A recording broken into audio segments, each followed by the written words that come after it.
بسم اللہ الرحمن الرحیم۔ محترم خواتین و حضرات، ڈاکٹر آصف اظہار آپ کے ساتھ۔ خواتین و حضرات، ایک چیز آپ نے دیکھی ہے کہ آج کل چونکہ خشکی کا موسم ہے، بارشیں نہیں ہیں، اور لوگوں میں زیادہ تر جو ریسپیریٹری انفیکشنز ہیں وہ پھیلتے ہیں۔ پھر ریسپیریٹری انفیکشنز کے حوالے سے اگر بات کی جائے تو سب سے امپورٹنٹ چیز جو آپ کے سامنے لانا ضروری ہے وہ یہ ہے کہ زیادہ تر آج کل کے دنوں میں وائرل انفیکشن چل رہے ہوتے ہیں، اور ان میں اکثر اوقات جو ہیں تو سمٹمز ایسے ہوتے ہیں کہ ان کے ساتھ کھانسی اور گلے میں درد ہونا، بخار ہونا، اور یہ چیزیں سانس میں تنگی یا سانس میں تکلیف ہونا، اس طرح کی چیزیں پائی جاتی ہیں۔ اور پھر اکثر اوقات یہ ہوتا ہے کہ یہی چیز یہ کنورٹ ہو جاتی ہے، اس پہ سپر امپوزڈ ایک انفیکشن ہو جاتا ہے، بیکٹیریل انفیکشن ہو جاتا ہے، اور اس کی وجہ سے جو آپ کا چیسٹ ہے وہ خراب ہو جاتا ہے، اور اس کے ساتھ بلغم کا آنا، بلغمی کھانسی اور بخار وغیرہ ہونا، یہ ساری چیزیں پائی جاتی ہیں۔ لیکن اگر ہر ایک کھانسی یا ہر ایک بخار کے لیے اینٹی بایوٹکس لی جاتی ہیں تو یہ ایک غلط امر ہے، کیونکہ آج کل تقریباً جو پرابلمس چل رہی ہیں وہ 90% سے زیادہ جو وائرسز ہیں ان کی وجہ سے چل رہی ہیں۔ خشکی کا موسم ہے، اس میں اینٹی بایوٹک کی ضرورت ہی نہیں پڑتی۔ لیکن ہمارے ہاں اکثر ایک عام سا رجحان یہ ہے کہ جی کھانسی آئی ہے جناب، جی سینہ خراب ہے، گلا خراب ہے، جی اینٹی بایوٹک سٹارٹ کر لیں۔ تھوڑا سا 2 دن وہ استعمال کیا ہے، اس نے کام نہیں کیا، جی ہائر اینٹی بایوٹکس پہ چلے جائیں، براڈ اسپیکٹرم پہ چلے جائیں۔ وہ استعمال کیا ہے، جی نہیں ہے، بچے کو افاقہ نہیں رہا، جی ڈاکٹر کے پاس لے کے جاتے ہیں، پریکٹیشنر، جی ایک اس نے انجیکشن ٹھوک دیا اور پھر آپ کو کہا کہ آپ گھر جائیں۔ تو 2-3 چیزوں کی بنیادی وضاحت کرنا میں ضروری سمجھتا ہوں، جو کہ ضروری ہے ڈاکٹرز کے لیے بھی جاننا، کمیونٹی کے لیے بھی یہ جاننا، پریکٹیشنرز کے لیے بھی یہ جاننا، اور مریضوں کے لیے بھی یہ جاننا ضروری ہے کہ کس طریقے سے اینٹی بایوٹکس کا استعمال کیا جاتا ہے ریسپیریٹری انفیکشنز میں، کب ان کی ضرورت ہوتی ہے، کب نہیں ہوتی، اور کون سی اینٹی بایوٹکس ہیں جو کہ استعمال کی جا سکتی ہیں، اور کون سی ایسی اینٹی بایوٹکس ہیں جو کہ قطعاً استعمال نہ کی جائے۔ بات کرتے ہیں جناب کہ ریسپیریٹری انفیکشنز، وائرل انفیکشنز میں تو اینٹی بایوٹک کا تصور ہی نہیں ہونا چاہیے، کیونکہ وہ تو سمپٹومیٹک ٹریٹمنٹ ہے۔ انفیکشن میں جتنی بھی آپ اینٹی بایوٹکس دیں گے وہ کام نہیں کریں گی۔ سپوز وائرل ڈیزیز کو آپ نے رکھ دیا ایک سائڈ پر، آتے ہیں جناب بیکٹیریل انفیکشنز یا وہ انفیکشنز چیسٹ کے یا گلے کے یا ریسپیریٹری انفیکشنز کے جہاں پر اینٹی بایوٹکس استعمال ہونی ہے اور کون سی ہونی چاہیے۔ تو سب سے بنیادی چیزیں جو ہیں وہ یہ ہیں کہ کمیونٹی ایکوائرڈ انفیکشنز ہوتے ہیں، پھر اس کے بعد ہاسپٹل ایکوائرڈ انفیکشنز ہوتے ہیں، پھر اس کے بعد جناب کمپلیکیٹڈ انفیکشنز ہوتے ہیں۔ کمیونٹی میں جو بھی چیزیں ہیں وہ نارمل بیکٹیریا، اسٹیفلوکوکائی اور اس طرح کے اور ایسے بیکٹیریا ہیں جو کہ نارملی ہمارے ریسپیریٹری سسٹم کو افیکٹ کرتی ہیں۔ جو امیونو کمپرومائزڈ لوگ ہوں، جو ہسپتالوں میں چلے جاتے ہیں، ہسپتالوں میں داخل ہوتے ہیں، وہاں پر ان کو اکثر اوقات ایسے بیکٹیریا کا انفیکشن ہو جاتا ہے کہ جو کہ عام طور پر کمیونٹی میں ان کو نہیں ہوتا، لیکن ہاسپٹل ایکوائرڈ انفیکشن جو ہوتے ہیں وہ بیکٹیریا تھوڑے ڈیفرنٹ ہوتے ہیں، تھوڑے ریزسٹنٹ ہوتے ہیں، تو اس کے لیے پھر اپنے گروپ آف اینٹی بایوٹکس ہیں۔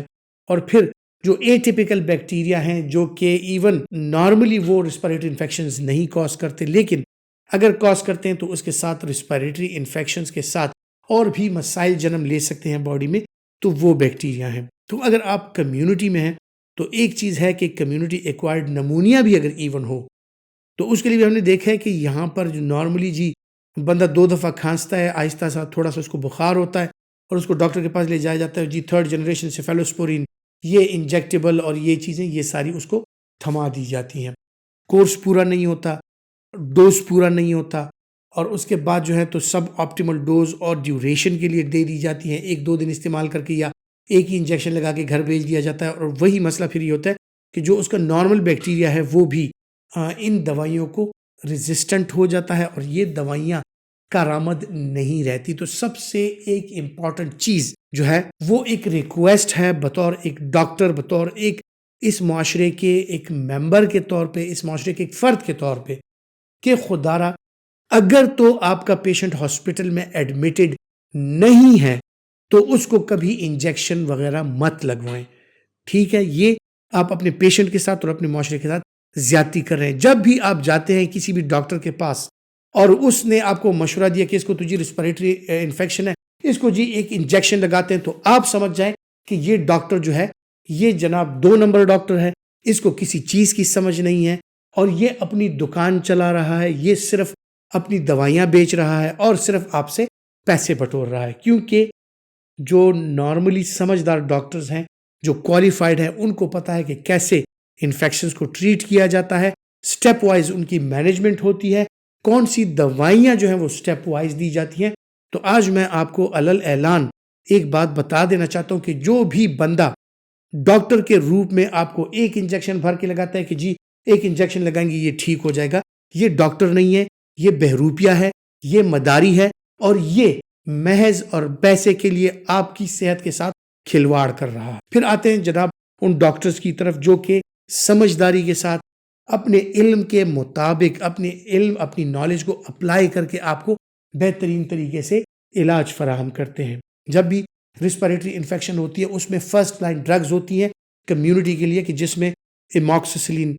کلوکسیسلین، فلوکاکسیسلین اور اس طرح کی کو ایماکسی کلیو وغیرہ، یہ دوائیاں فرسٹ لائن دوائیاں ہیں جو کہ پوری دنیا میں first line community acquired infections کے لیے دی جاتی ہیں، کیونکہ جو 90% بیکٹیریا ہوتے ہیں وہ ان دوائیوں کو سینسیٹیو ہوتے ہیں اور ان دوائیوں کو رسپونڈ کرتے ہیں۔ اور یہ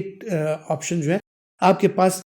اپنے آؤٹ ڈور پیشنٹ، یعنی آپ کا پیشنٹ ایڈمٹ نہیں ہے، اس کو آؤٹ ڈور ہی یہ ٹریٹمنٹ دے دی جاتی ہے اور وہ ٹھیک ہو جاتا ہے۔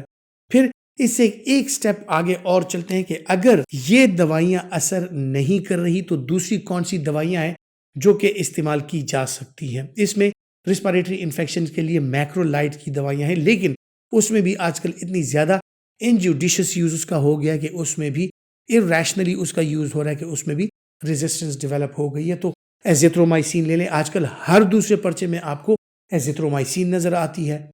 تو یہ دوائیاں جو ہیں ان کا بیڑا غرق کر دیا لوگوں نے کہ بغیر کسی جانچ پڑتال کے، بغیر کسی نالج کے، بغیر کسی ایکسپیرینس کے یہ دوائیاں دے دی جاتی ہیں اور ان دوائیوں کے اگینسٹ ریزسٹنس ڈیولپ ہو گیا۔ تو جس طرح ایریتھرومائسین دنیا سے غائب ہونے لگی ہے، کلیریتھرومائسین جو ہے دنیا سے غائب ہونے لگی ہے، اسی طرح ایزیترومائسین کا جو ایک ہی کام بچا ہے کہ اب اس میں جو انٹیرک فیور ہے یا سالمونیلا ٹائفی ہے اس کے اگینسٹ تھوڑی بہت سینسٹیوٹی رہ گئی ہے، ادروائز وہ بھی کچھ عرصے میں اگر اسی طرح استعمال جاری رہا تو ایزیترومائسین جو ہے وہ بھی ایک ایسی ڈرگ رہ جائے گی کہ جس طرح کے جو کا آٹا ہوتا ہے یا کارن فلیکس ہوتی ہیں یا کارن فلاور ہوتا ہے کہ اس کا آپ کی صحت پر کوئی اثر نہیں ہوگا، بیکٹیریا پر کوئی اثر نہیں ہوگا، اور وہ محض آپ لیں گے لیکن اس کا آپ کو فائدہ نہیں ہوگا۔ اور ایک چیز جو ایمیپینم، میروپینم، یہ والی دوائیاں ہیں جو کہ آج کل اللہ معاف کرے پاکستان میں ہر دوسرے پریکٹیشنر کی پرسکرپشن پہ میں دیکھتا چلا آ رہا ہوں، تو یہ پریکٹس خودارہ بند کریں کہ ایمیپینم، میروپینم یا کارباپینمز جو ہیں یہی واحد ایسی دوائیاں رہ گئی ہیں جو لائف سیونگ ہیں، جو ہم آئی سی یوز میں استعمال کرتے ہیں، اور آپ گھروں پہ اور گلیوں میں بیٹھ کے اور پیشنٹ کو ایک ایک اور دو ان کے